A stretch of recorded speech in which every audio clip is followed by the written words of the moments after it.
जैसे ढोल गवार पशु और नारी ये ताड़न के अधिकारी।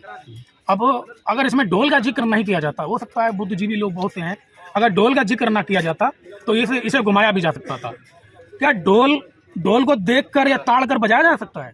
हमने रामचरितमानस को पढ़ा है, इसीलिए उसमें जो गलत अंश लिखे हैं उसका विरोध कर रहे हैं। अगर हम कुरान पढ़ते और कुरान शरीफ में भी अगर कोई गलत अंश इस तरीके का पाया जाता तो हम उसका भी विरोध करते। अगर आपको लगता है कुरान शरीफ में कोई ऐसी चीज़ लिखी, आप लाइए, हमें पढ़ाइए, हमारे विवेक में अगर वो गलत महसूस होगी हम स्पष्ट कहेंगे वो गलत लिखा है।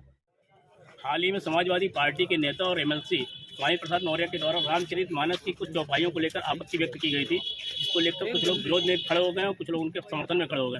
आज उनके समर्थन में कलेक्ट्रेट कन्नौज में कुछ लोग प्रदर्शन करने आए, यहाँ अधिकारियों को ज्ञापन दिया। हम उनसे बात करेंगे और उनकी राय जानने की कोशिश करेंगे कि स्वामी प्रसाद मौर्य ने जो भी कहा वो क्यों कहा, क्या वो सही है या गलत है, तो क्या इन लोग की अपनी सोच है, क्या ये बताते हैं। तो हम सबसे पहले बात करते हैं आकाश साहब के क्रम में माननीय स्वामी प्रसाद मौर्य जी से जब पत्रकारों ने रामचरितमानस के बारे में प्रश्न उठाए तो माननीय स्वामी प्रसाद मौर्य जी ने रामचरितमानस की कुछ अंशों पर आपत्ति दर्ज की।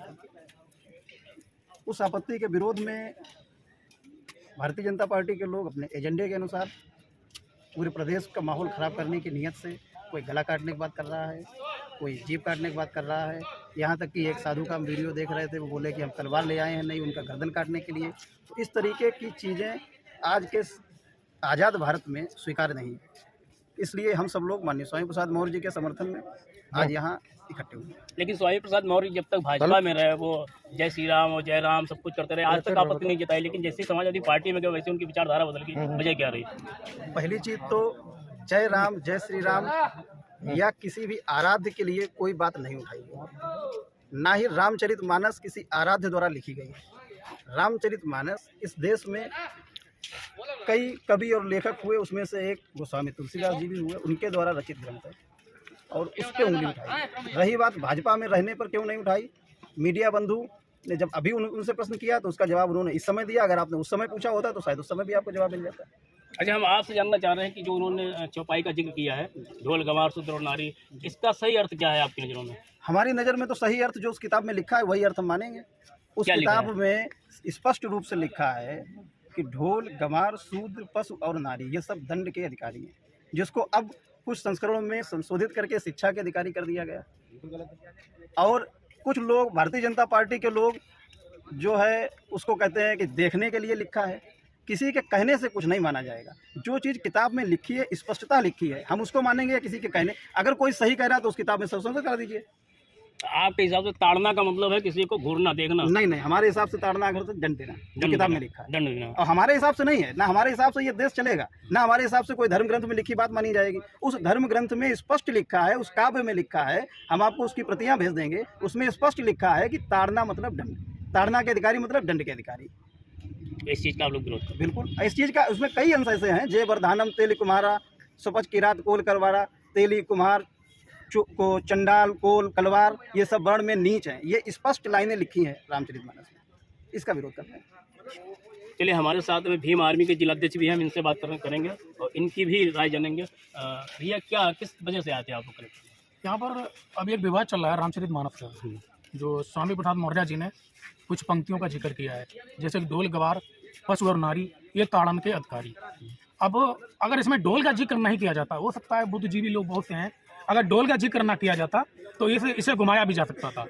क्या ढोल को देखकर या ताड़ कर बजाया जा सकता है? भाई, आप लोगों से पूछना चाहते हैं, आप बुद्धिजीवी लोग हैं, क्या ढोल को देखकर या ताड़ कर बजाया नहीं जा सकता? भाई, ढोल में आवाज़ तभी आएगी जब उसे हम पीटेंगे, तभी आवाज़ आएगी।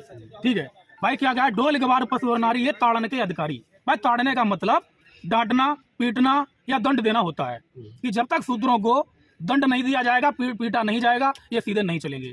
भाई, ये जो बहुत बड़ा तबका है शूद्र समाज, ये जो पंक्तियां हैं सीधा जो है ना हम इसका विरोध करते हैं और इसमें जो है ना शूद्र समाज का सीधा अपमान है। अच्छा, अभी भाजपा के सांसद सुब्रत पाठक के द्वारा एक मामला उठाया गया था कि स्वामी प्रसाद मौर्य जी ने इसलिए बयान दिया, उनका कहना था कि वो सामाजिक न्याय की बात कर रहे हैं। उनका कहना था कि कुरान में तो लिखा है कि गैर मुस्लिम काफिर और काफिर की हत्या जायज़ है, तो उस पर स्वामी प्रसाद मौर्य जी क्यों नहीं बात करते हैं? अगर सामाजिक न्याय की बात कर रहे हैं वो, तो देखिए, उस पर बात नहीं कर रहे हैं, उस चीज़ के बारे में हमें मालूम भी नहीं, इतनी जानकारी भी नहीं है। ठीक है, और अगर माननीय सांसद जी अगर इस बात को कहते भी हैं तो ठीक है, तो उस चीज़ की हम पहले विवेचना करेंगे, देखेंगे। हमारे लिए अगर शूद्र समाज का अगर कोई भी छंद या कोई भी किताब अगर हमारा सबका अपमान करती है तो इसे हम बिल्कुल भी बर्दाश्त नहीं करेंगे। और अगर वो चीज़ अगर लिखी है तो उसे अगर विवेचना करने के बाद अगर मालूम पड़ता है तो उस चीज़ का भी हम विरोध करेंगे। बिल्कुल। आप कुछ कहना चाह रहे थे इसी सवाल हम पे? ये कहना चाह रहे थे कि आपने सांसद जी की बात की। पहले तो सांसद जी ये बोले कि ये जो छंद या जो अंश बताए गए, जो चौपाइयाँ बताई गई हैं, क्या माननीय सांसद जी इनका समर्थन करते हैं? या भारतीय जनता पार्टी का कोई नेता इन चौपाइयों इन दोहों का समर्थन करता है? आपको उनसे भी पूछना चाहिए। दूसरी बात, जो उन्होंने अब क्या प्रश्न किया था, कुरान से संबंधित, जो आपने कुरान से संबंधित बात की थी। देखिए, माननीय स्वामी प्रसाद मौर्य जी हो या हम सब हों, इसी हिंदू धर्म में पैदा हुए, इसी हिंदू धर्म की रीतियों का अनुसरण करते हुए इतने बड़े हुए हैं। हमने रामचरितमानस को पढ़ा है, इसीलिए उसमें जो गलत अंश लिखे हैं उसका विरोध कर रहे हैं। अगर हम कुरान पढ़ते और कुरान शरीफ में भी अगर कोई गलत अंश इस तरीके का पाया जाता तो हम उसका भी विरोध करते। अगर आपको लगता है कुरान शरीफ में कोई ऐसी चीज़ लिखी, आप लाइए, हमें पढ़ाइए, हमारे विवेक में अगर वो गलत महसूस होगी हम स्पष्ट कहेंगे वो गलत लिखा है। इसमें रामचरितमानस या कुरान की बात नहीं है। इस चीज़ को कह के सांसद जी जो अपनी राजनीति चमकाने, हिंदू मुस्लिम करके राजनीति चमकाने का काम कर रहे हैं, हमें इसमें नहीं जाना। आप कुरान लाइए, बाइबल लाइए या कोई भी किताब, कोई भी काव्य लाइए, अगर उसमें कहीं भी कोई इस तरीके का जातिगत या लिंग भेदी चीज़ लिखी है तो हम उसका विरोध करते हैं। लेकिन भारतीय जनता पार्टी लगातार कह रही है कि सपा रामद्रोहियों की पार्टी है। स्वामी प्रसाद मौर्य समाजवादी पार्टी का जिसे दमन पकड़ा वो रामचरितमानस पे सवाल उठाने लग गए। बात यही खत्म नहीं हुई, उन्होंने बागेश्वर धाम जो धीरेन्द्र शास्त्री महाराज हैं उन पे भी सवाल उठाए हैं कि वो पाखंडी हैं, ढोंगी हैं। इस पर क्या राय है आपकी? भारतीय जनता पार्टी को राम पर एकाधिकार नहीं है। ना भारतीय जनता पार्टी ये सर्टिफिकेट देश में बांटे कि राम का द्रोही कौन है और राम का भक्त कौन है। इस सर्टिफिकेट के लिए भारतीय जनता पार्टी की ज़रूरत नहीं है। रही बात धीरेन्द्र शास्त्री की, धीरेन्द्र शास्त्री पर पूरे देश के कई बुद्धिजीवियों ने सवाल उठाया, केवल स्वामी प्रसाद मौर्य जी ने नहीं उठाया। और उसके लिए एक हमारी बेटी ने तो उसकी पोल खोल के रख दी है, सुहानी शाह ने। उसके लिए क्या कहेंगे? तो ये चीज़ें देश में अब संविधान लागू होने के बाद पाखंड नहीं चलेगा, पाखंड गैर कानूनी है और उसको कोई बर्दाश्त नहीं बताएगा। उसी क्रम में स्वामी प्रसाद मौर्य जी ने जवाब दिया है। आप सभी लोग इनकी बात से सहमत हैं क्या? समर्थन कर रहे हैं? सभी लोग कर रहे हैं। सब लोग का कहना है, एक तथ्यवर्ग बात इन्होंने रखी है आकाश सागर जी ने कि ढोल शब्द ना आता, भीम आर्मी के जो जिलाध्यक्ष हैं उनका ढोल अर्थ ना आता, ढोल का जिक्र ना होता तो ये समझ में आता ताड़ना का मतलब कुछ और है। ढोल को पीट के बजाया जाता है और शायद यही इन सारी जो नाम लिए गए उसमें सबके लिए वही लागू होता है।